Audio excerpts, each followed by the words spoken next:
Almost 6 months ago, my mother sat me and my siblings down to deliver the news that none of us ever saw coming. She wanted a divorce from our dad. Now, I want you all to understand how completely unexpected this was. You see, me and my siblings had pretty much grown up in a close-knit, loving family all our lives. Religion played a big role in our upbringing, and our parents were at the center of that. Our home life was shaped by strong values and a deep sense of connection. Every Sunday, without fail, we'd all go to church as a family. Even outside of church, we witnessed nothing but respect and kindness between our mom and dad. Our parents were the couple people would look at and say, "That's real love." They always seemed in tune with each other. Evenings in our home were a peaceful affair. After long days, they would settle in together, sometimes with a glass of wine or a cup of coffee. Other times just listening to music or the radio as they unwound side by side. They shared laughter and simple moments, the kind that most people think fade as the years go by. Me and my siblings pretty much aspired to have true love like theirs one day.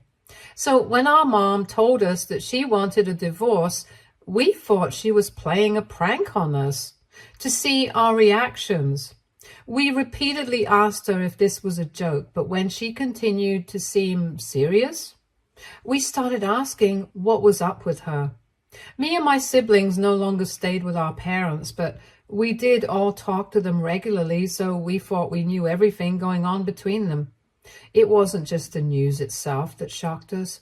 It was that there had been no signs, at least none that we had noticed. My older sister, Muri, was the most vocal. She practically begged Mom to tell us why she wanted to divorce our dad. Why now, after all these years, when everything was going well between them? But no matter how much Muri pressed, our mom wouldn't give us a clear reason. Instead, she kept repeating that she couldn't live with dad anymore and that she deserved to be happy, as though that was the end of the conversation. For Muri, this wasn't enough. She argued with Mom, insisting that happiness didn't have to come at the cost of breaking our family apart. But Mom stood firm by her decision and told us how she had held it all in for too long. Dan, my younger brother, also tried to reason with her, hoping to get through in his own way. He asked Mom to reconsider, to think about all the good things she and Dad had done together as a family. But it was becoming increasingly clear that Mom had already made up her mind, and there was no wavering in her resolve, no room for negotiation. As for me, out of all my siblings, I've always been the closest to Mom.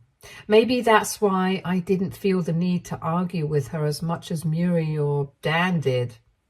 I had a gut feeling that there was more to her decision than she was letting on, some deeper reason that she either couldn't or wouldn't share with us just yet. It was like she was holding something she didn't think we were ready to hear, or maybe something she wasn't ready to say out loud. I couldn't shake the feeling that whatever it was, it weighed heavily on her, and that's why I wasn't so quick to judge her for wanting out. I tried to be the voice of reason between my siblings and Mom. I urged Muri and Dan to calm down. I could see Mom seemed exhausted by the whole situation and didn't want things to escalate even further. I told my siblings that we could talk about it again later when we'd all had more time to process it. We were all hurt and confused, but there was no need to push Mom into saying something she wasn't ready to explain. Later that same day, after my siblings had left and it was just me and Mom alone in the quiet of the house, I finally asked her if she wanted to talk. I didn't know what to expect, but I had to ask. That's when everything changed. Mom, who had been so composed, broke down completely. Tears poured down her face, and at that moment, I saw just how much pain she seemed to be carrying. She told me she couldn't explain everything to me right then, but that she wanted me to believe that she just couldn't handle my dad any longer. She told me that she knew me and my siblings wouldn't understand, but that she was doing what she felt was right to protect us. There was a tremble in her voice, a kind of raw emotion that made me believe and sympathize with her.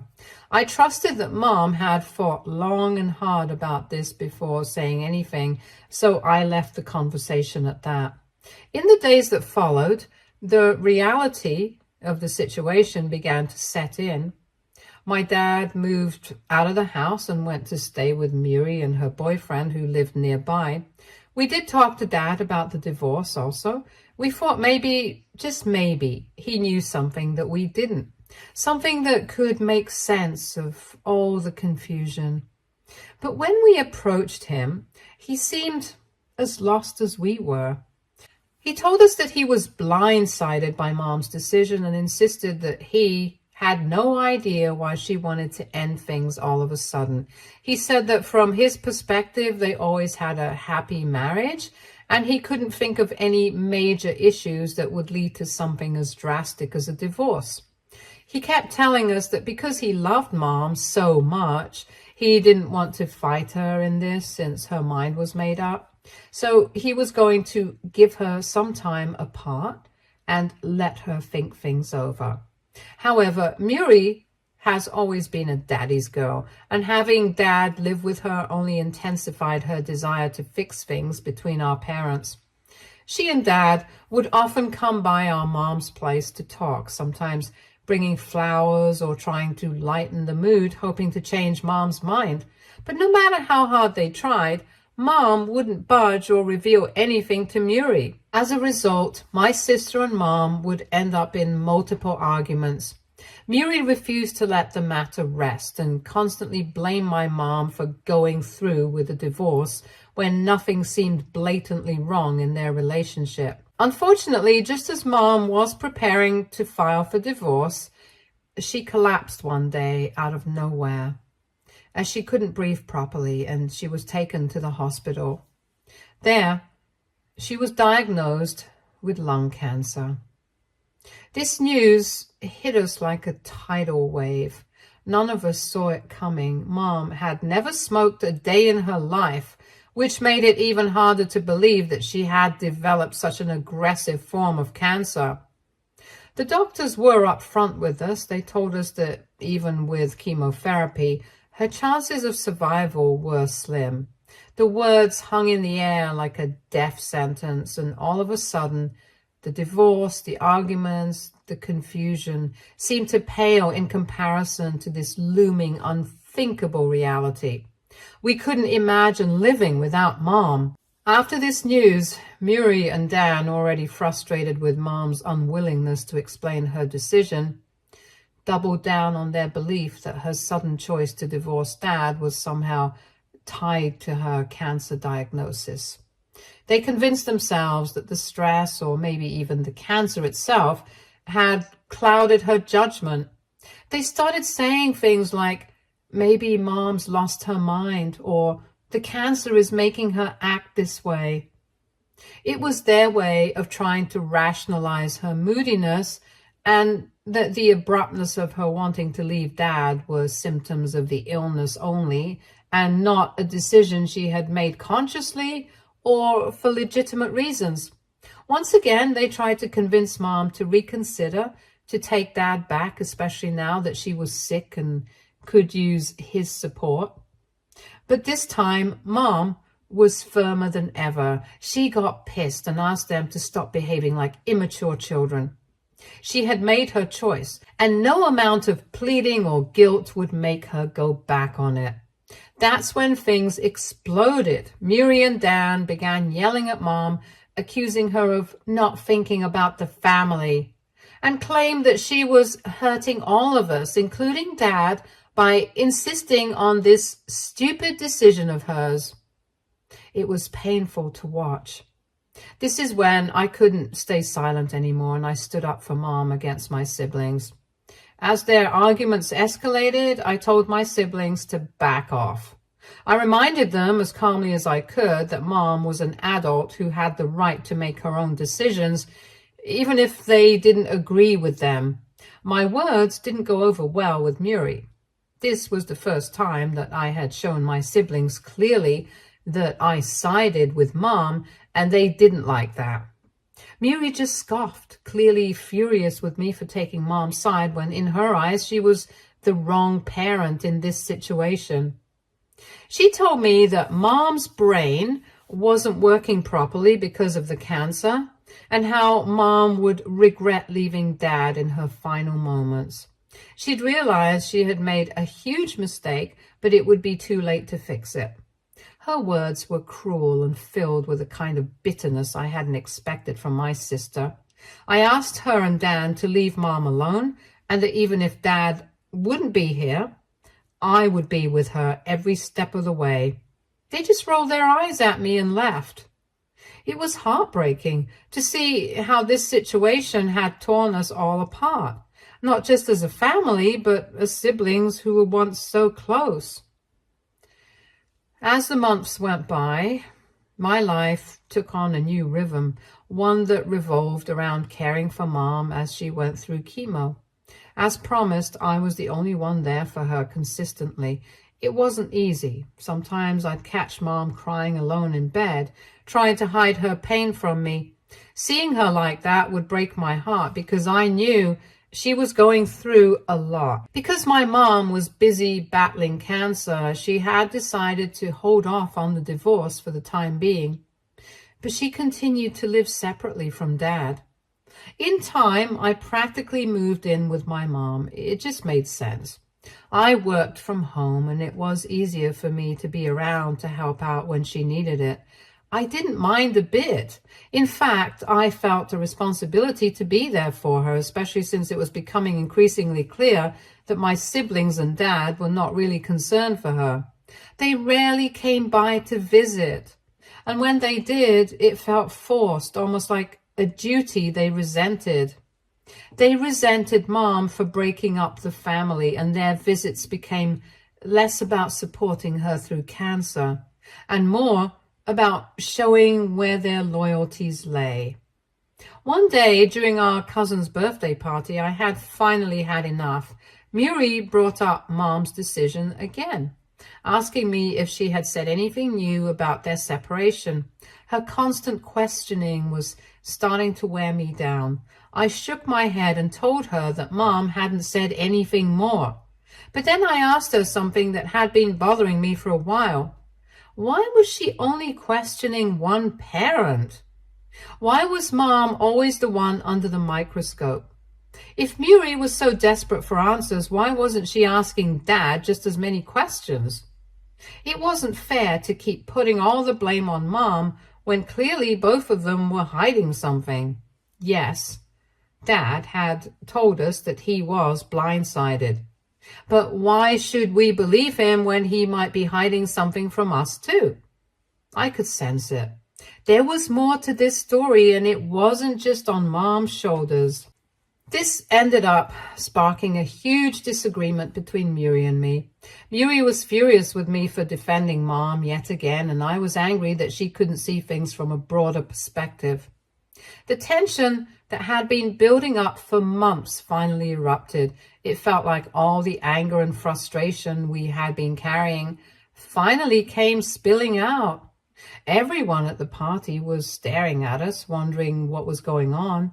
That's when Dad stepped in. He interrupted us, telling us both to keep our mouths shut in front of the rest of the family.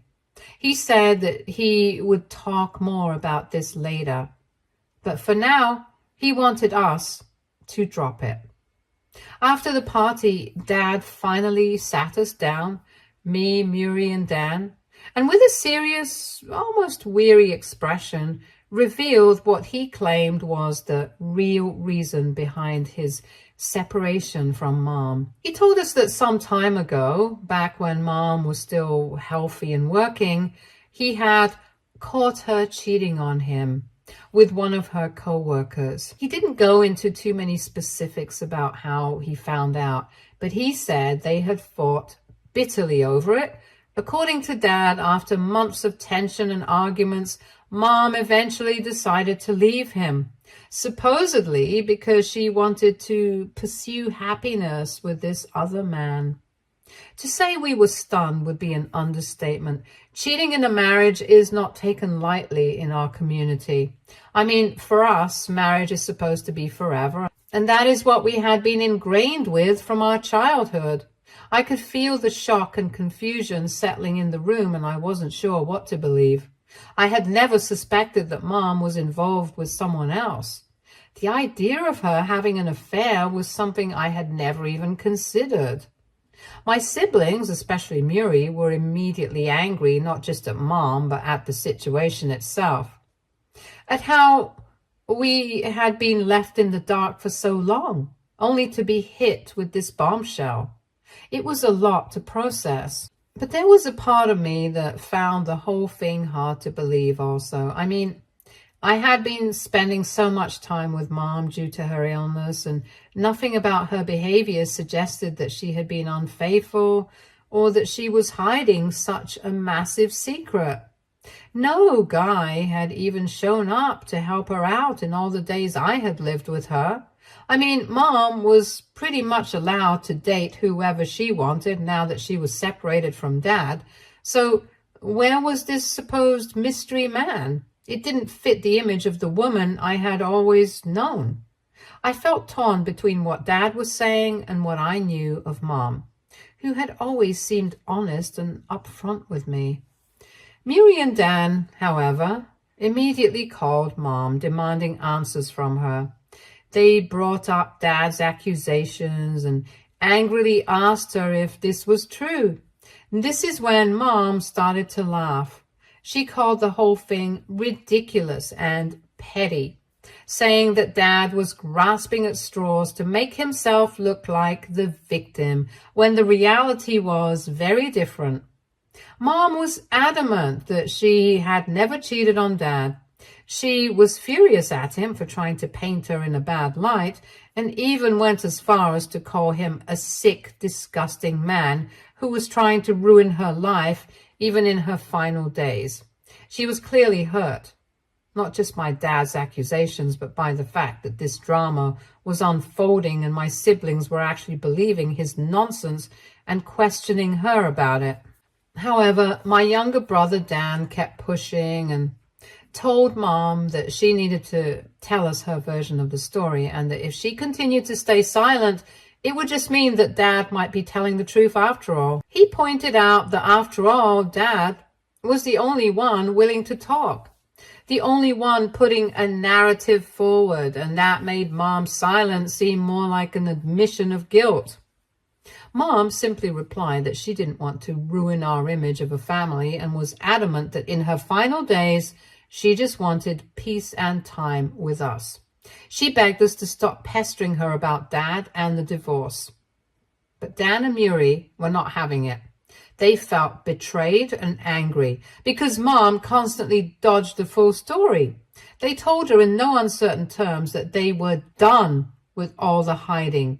They were sick of it, sick of being kept in the dark, and if she wasn't willing to tell them the truth, then they would cut her off completely. I was taken aback by their sudden decision. I tried to calm them down, but Dan and Muri seemed determined. They were done. In their eyes, Mom had betrayed them by cheating on her husband, and because I had chosen to support her, they saw me as a traitor too. I couldn't believe it when they told me that since I had chosen the cheating parent, I didn't deserve to be a part of their family anymore. I was devastated to see my own siblings had turned their backs on me. It felt incredibly painful to realize that in their eyes, I had become the enemy simply because I chose to stand by Mom when she needed me the most. In the end, Dan and Muri cut off all contact with Mom, refusing to speak to her or see her during her illness. They also cut me off, leaving me to care for Mom alone. I did make multiple attempts to convince Miri and Dan to change their minds by reaching out again and again, hoping that maybe they would realize how little time was left with Mom and how much they would regret not being there for her when it was too late. But every time I tried, they shut me down and basically shunned me. Whenever I spoke to Dad about it also, trying to reason with him and get him to encourage my siblings to reconcile before it was too late, his responses were always cold. He would dismiss my pleas, saying that my ungrateful mom deserved what was coming to her, as if her cancer was some form of karmic retribution. It was incredibly painful to hear him speak about Mom that way. After months of watching Mom's health decline, she finally passed away in her sleep. I remember just holding her body and sobbing uncontrollably. I don't think I will ever be able to forgive my siblings for what they did to my mom. They didn't say goodbye, didn't offer her a single ounce of forgiveness or comfort during her last days. No matter what issues they had with her, she was still our mother, and she deserved to have her children by her side as she took her last breath. After her funeral, we found out that Mom had left her entire inheritance to me. All her savings, her personal belongings, everything she had was signed over to me in her will. I was a little taken aback at first when her lawyer revealed this. Even though I was the closest with Mom, I didn't expect to be the sole heir. But then again, after seeing how my siblings had treated her in her last days, cutting her out of their lives without a second thought, I couldn't say I was exactly surprised by this decision. Mom must have felt abandoned by them just as I had, and this was her way of ensuring that at least someone who cared for her until the end was taken care of in return. Of course, my siblings were not happy with this and questioned the lawyer if my mom was really in the right state of mind while making her will. Their sheer audacity to expect Mom to leave them something while they had not even bothered checking up on her when she was slowly dying was laughable. I didn't even bother arguing with them and just left them standing there looking pissed at me. I was happy with my mom's decision about the inheritance, since I was the only child who had genuinely cared for her until her last breath. After Mom's death, I knew I couldn't stay in the house any longer. Technically, it belonged to Dad only, even though Mom had helped him pay it off during their marriage. Before Dad could move back in and kick me out, I decided to move out as soon as possible. While packing up my things, I found a letter that Mom had left behind in one of her drawers. It was addressed to me and my siblings. In the letter, Mom revealed the truth that she had kept hidden from us all along. Turns out it was Dad who had been the one who was unfaithful during their marriage. She wrote about how she had caught him cheating with his secretary multiple times over the recent years. It wasn't just a one-time thing. It had happened over and over again, and each time, Dad had tried to make her feel like she was the problem instead of him. He had gaslighted her, making her question her own reality and emotions instead of taking any responsibility. The man who we had grown up admiring, who had always seemed so loving and devoted, had been living a lie. And he had put Mom through unbearable pain in the process. Mom explained that after the 4th or 5th time she caught him in the act, she had finally had enough, and that's when she decided to leave him. It wasn't because she didn't love us, it was because she deserved happiness and respect also. She couldn't stay in a marriage where she was constantly being betrayed and emotionally manipulated by her husband. But heartbreakingly, she also shared that she never wanted us to know the full truth. She wrote about how much we had idealized their marriage and how much she feared shattering that image for us. She didn't want us to feel like we had to choose sides or to hate our father no matter what he had done. So she had chosen to stay silent, even as it caused her immense pain. However, Dad had taken advantage of her silence. Instead of owning up to his mistakes, he further twisted the story and told us that Mom was the one who had been unfaithful since he knew Mom would continue to remain silent. It was shocking to realize how manipulative he had been, how he had made himself look like the victim, while Mom, already dealing with the devastation of her illness, had been forced to carry the weight of his lies. In the letter, Mom expressed how deeply grateful she was to me for not believing Dad's lies and for standing by her when no one else would.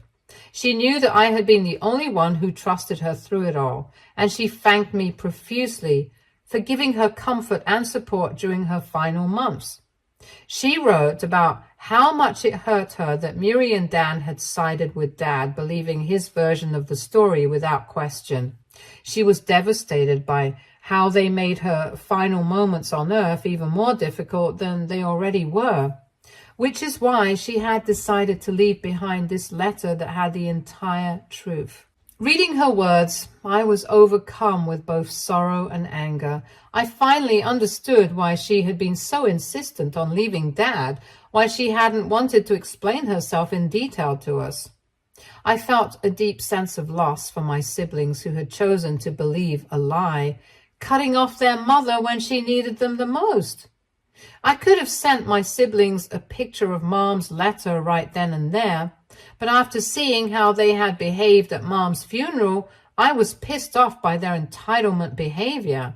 So I decided to keep it quiet for the time being and made up my mind that I would reveal Mom's secret to them only at the right time. It has been a few weeks since I last spoke to my siblings, and I thought I was finally finding some peace after the chaos surrounding Mom's death. But then, yesterday, I received a call from Miri and Dan, and they wanted to talk about Dad, who, it turns out, was now living with his secretary at the house we once called home. This was a surprise to them since they didn't know what I already knew. Miri questioned me if I had any idea what was going on with Dad or if I had talked to him. I scoffed and reminded her that I was no longer a part of their family in their eyes, so how could I possibly know what Dad was up to? Dan chimed in, sharing that Dad had basically cut off all communication with them after Mom's funeral. He was now busy playing happy family with this young woman who also wanted nothing to do with them. It was surreal for them to see how quickly Dad had moved on. My siblings recounted how they had tried to show up at Dad's place only to be turned away by this woman. Dad had come out to speak to them and told them that he needed some time away from them and that he was happy with his new girlfriend. I could feel their hurt through the phone. Now they wanted to reach out to me for help and suggested how I should try to talk to Dad, to reach out and ask how he was doing, since according to them, Dad might still be grieving. At that moment, I decided it was time for me to share the truth.